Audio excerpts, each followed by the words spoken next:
Marvel के fans के लिए बिग ब्रेकिंग अपडेट आई है क्योंकि केविन फाइगी ने फाइनली मीडिया के सामने बैठकर एमसीयू के फ्यूचर के बारे में बहुत कुछ बात किया है, सब कुछ रिवील कर दिया है। रिसेंटली फाइगी का कुछ बड़े मीडिया हाउसेस के साथ एक प्रेस कॉन्फ्रेंस हुआ, इंटरव्यू हुआ, जहां उन्होंने ये कंफर्म किया कि एवेंजर्स सीक्रेट वॉर्स के बाद एमसीयू रिबूट होने वाला है।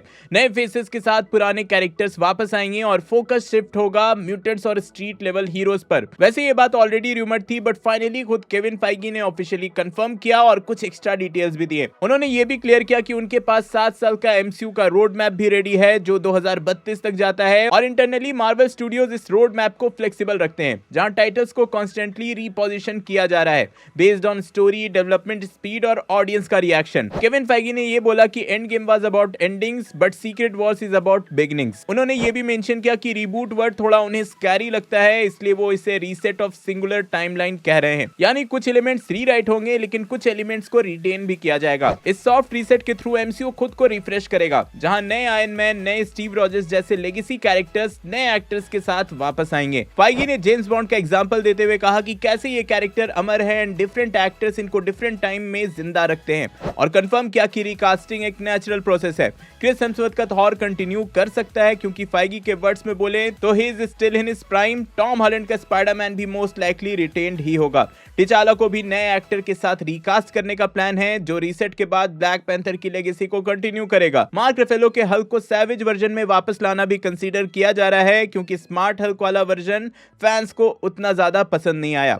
एमसीयू ये भी एक्सप्लोर कर रहा है कि क्या मल्टीवर्स के जरिए इन पुराने वर्जन्स को एक लास्ट गुड बाय दिया जा सकता है। फाइगी ने यह भी कंफर्म किया कि पोस्ट सीक्रेट वॉर्स एमसीयू का मेन फोकस होगा म्यूटेंट्स पे। उन्होंने ऑफिशियली रिवील कर दिया कि एमसीयू की जो पहली एक्समैन की मूवी होगी वो जैक शेरियर डायरेक्ट करेंगे, जिन्होंने ऑलरेडी थंडरबोल्ट्स को डायरेक्ट किया है। इस बार जो एक्समैन की टीम होगी वो यंगर एक्टर से बनेगी, जिसे ग्रो होने के लिए मल्टीपल फिल्म्स मिलेंगी, जैसे young Jean Grey, Cyclops, kitty pride, jubilee, Iceman etcetera. इस बार वुल्वरीन एक सेंट्रल हीरो नहीं बल्कि एक बैलेंस टीम मेंबर होगा। फाइगी ने बोला कि वो फॉक्स वाले वुल्वरीन सेंट्रिक अप्रोच से हटकर जा रहे हैं, स्टोरी टोन भी डिफरेंट होगी। ये हॉगवर्ट स्टाइल म्यूटेंट एकेडमी जैसा फील देगी, जहां स्टूडेंट्स अपने पावर और सोशल रियलिटी से स्ट्रगल करते हुए दिखेंगे। म्यूटेंट्स के मेन विलन्स इस बार मैग्नीटो या एपोकलिप्स नहीं होंगे बल्कि ह्यूमन सोसाइटी जैसे ट्रास्क, सेनेटर केली या फ्रेंड्स ऑफ ह्यूमैनिटी जैसे हेट ग्रुप्स होंगे। फाइगी ने कहा the real threat is how the world treats the mutants, जो कि एक तरह से हमेशा एक्समैन के प्रोजेक्ट्स के लिए एक बैकबोन होता है, एक बेस होता है। आगे बढ़ते हुए ब्लेड के प्रोजेक्ट पे भी फाइनली क्लैरिटी मिली है। महरशाला अली के ब्लेड के मल्टीपल रीराइट्स एंड डायरेक्टर्स के बाद फाइगी ने कंफर्म किया कि अब वो मॉडर्न डे में सेट होगा। पहले कुछ वर्जन्स पीरियड पीस होने वाले थे, मतलब पीरियड ड्रामा होने वाले थे, लेकिन उन्हें स्क्रैप कर दिया गया। फाइगी ने बोला कि उनका intention simple vampire slaying leather jacket वाला ब्लेड बनाना नहीं था, बल्कि एक स्ट्रॉन्ग नैरेटिव चाहिए था।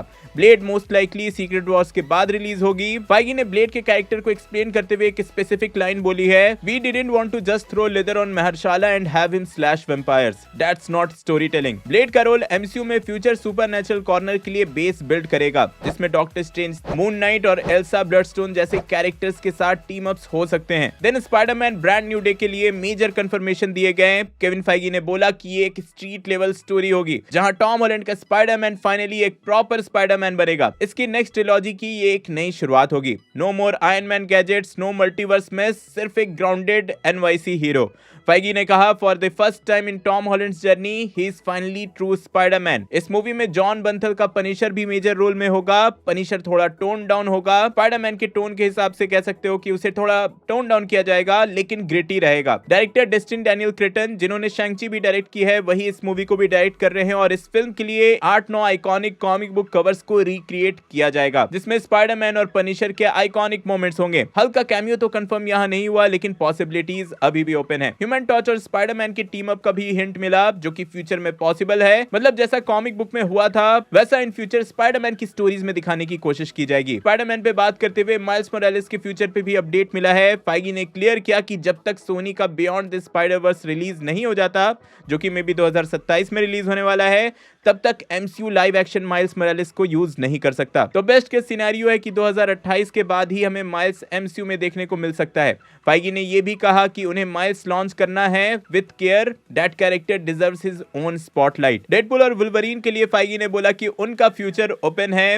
रायन रेनॉल्ड्स का डेडपूल पोस्ट रीसेट टाइमलाइन में भी सर्वाइव करेगा, लेकिन सोलो एडवेंचर्स कम हो सकते हैं। फाइगी ने कहा there is more fun to be had with both of these characters. Deadpool को एमसीयू के मल्टीपल प्रोजेक्ट्स में कैमियो या सपोर्टिंग रोल में यूज किया जाएगा। ह्यू जैकमैन का वुल्वरीन पे कोई क्लियर रिस्पॉन्स तो नहीं मिला, मे बी एक वन टाइम रिटर्न होगा और नए वुल्वरीन के लिए रिकास्टिंग भी ओपन रहेगी। ऑब्वियसली ह्यू जैकमैन की एज हो चुकी है, अब वो नेक्स्ट फेज के लिए तो वुल्वरीन का कैरेक्टर प्ले नहीं कर सकते हैं। हाँ, एक एमसीयू स्टाइल में सेंड ऑफ ट्रिब्यूट जरूर दिया जा सकता है। फाइगी ने रायन रेनॉल्ड्स की इंप्रोवाइज करने के स्किल को और आर रेटेड सक्सेस को बहुत ही ज्यादा अप्रिशिएट किया है और बोला है कि डेडपूल का फ्यूचर एमसीयू में लॉन्ग टर्म है। इवन डेडपूल की मूवीज का अगर एमसीयू की मूवीज से टोन मैच नहीं होता है उसके बाद भी। यंग अवेंजर्स पे भी यहाँ थोड़ा सा डिस्कशन मिला, जहां फाइगी ने बोला कि potentially Miss Marvel, Kate Bishop, Billy, Tommy जैसे कैरेक्टर्स सेटअप हुए हैं, लेकिन अभी तक कोई स्पेसिफिक यंग अवेंजर्स प्रोजेक्ट यहाँ ग्रीनलिट नहीं किया गया है। फाइगी ने इमान वेलानी के कास्टिंग को एमसीयू की one of the best casting में से एक बोला है। जितने भी यंग लोग कास्ट हुए हैं उसमें से उनके अकॉर्डिंग वो सबसे बेस्ट है और मे बी एमसीयू के फ्यूचर में मिस मार्वल दिख भी सकती है। लेकिन उनके बातों से ऐसा लगा कि यंग अवेंजर्स का कॉन्सेप्ट शायद रीसेट के बाद शेल्व्ड हो जाए, मतलब मे बी सीक्रेट वॉर्स के बाद, रीसेट के बाद ये लोग कभी दिखेंगे ही नहीं। फाइगी ने मार्वल के डिज्नी प्लस स्ट्रैटेजी में मेजर चेंजेस का भी अनाउंसमेंट किया। 2019 के बाद 6 सालों में 127 प्लस आवर्स का कंटेंट रिलीज किया गया, जो कि एमसीयू के लिए ओवरवेलमिंग बन गया है। फाइगी के एग्जैक्ट वर्ड ये थे कि it felt like a homework, जिसके चलते उनके मूवी पे भी इंपैक्ट हुआ। लोगों को लगने लगा कि जिन्होंने शोज नहीं देखा है वो मूवी भी नहीं देख सकते हैं, जिससे कि थंडरबोल्ट्स जैसे प्रोजेक्ट भी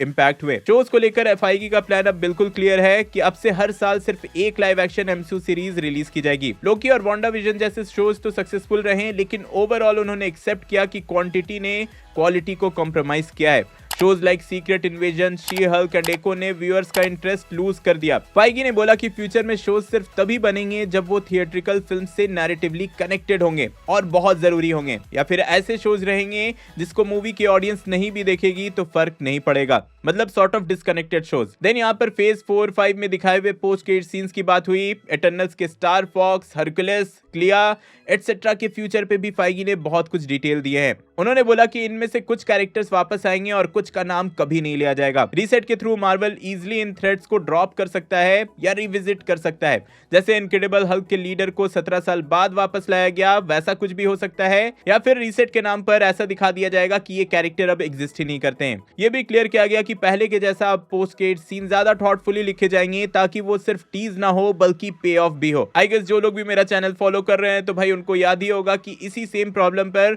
मैंने एक पूरी वीडियो बनाई थी कि कैसे फेज 4, फेज 5 के पोस्ट क्रेडिट सीन्स का कोई भी सेंस नहीं बन रहा था। एंड फाइनली केविन फाइगी ने भी इससे एग्री किया है। देन इन द एंड ये भी रिवील हुआ कि फाइगी का जो कॉन्ट्रैक्ट है एमसीयू के साथ सिर्फ 2 साल का ही बाकी है, लेकिन उन्होंने बोला कि वो मार्वल स्टूडियोज में 10-15 साल और काम करना चाहते हैं, जो कि उनका एमसीयू का रोड मैप देखकर ही पता चलता है। तो हाँ, नो डाउट उनका कॉन्ट्रैक्ट 2 साल बाद रिन्यू तो हो ही जाएगा। तो यार केविन फाइगी के इस मास्टर प्लान के बाद एक बात क्लियर है कि सीक्रेट वॉर्स के बाद एमसीयू सिर्फ रीसेट नहीं होगा बल्कि रीबर्थ होगा, एक न्यू बिगनिंग होगी। नए हीरोज, नए विलेंस और नए व्यूअर्स के लिए एक फ्रेश सिनेमैटिक यूनिवर्स स्टार्ट होगा, जिसमें होमवर्क करने की उतनी जरूरत नहीं पड़ेगी। आपका फेवरेट रिवील क्या था? स्पाइडरमैन का स्ट्रीट लेवल कमबैक, एमसीयू और एक्समैन का रीबूट होना, या फिर आयरन मैन और कैप्टन का रीकास्ट होना? कमेंट में जरूर बताना। और हाँ, अवतार फायर एंड ऐश का जो ट्रेलर है वो मैंने अपने व्हाट्सएप ग्रुप पर डाल दिया है, लिंक आपको पिन कमेंट में मिल जाएगा, एक बार चेकआउट जरूर करना। फैंटास्टिक 4 का अर्ली रिव्यू देखने के लिए ऊपर वाली वीडियो देखें एंड कुछ रैंडम देखने के लिए नीचे वाली। मैं जल्दी और नई वीडियो लेकर आऊंगा। टिल देन बी देसी बी नर्ड।